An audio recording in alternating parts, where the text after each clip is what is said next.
Joseph Vijay எனும் நான்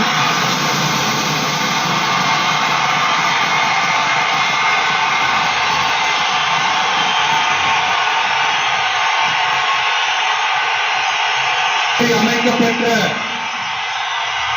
இந்திய அரசியல் அமைப்பின்பால் உண்மையான நம்பிக்கையும் மாறா பற்றும் கொண்டிருப்பேன் என்றும் இந்திய நாட்டின் ஒப்பில்லாத முழு முதல் ஆட்சியையும் ஒருமையையும் நிலை நிறுத்துவேன் என்றும் தமிழ்நாட்டு அரசின் முதலமைச்சராக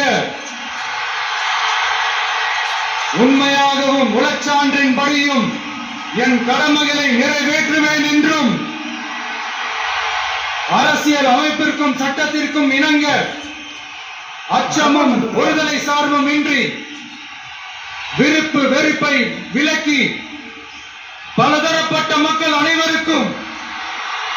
நேர்மையானதை செய்வேன்.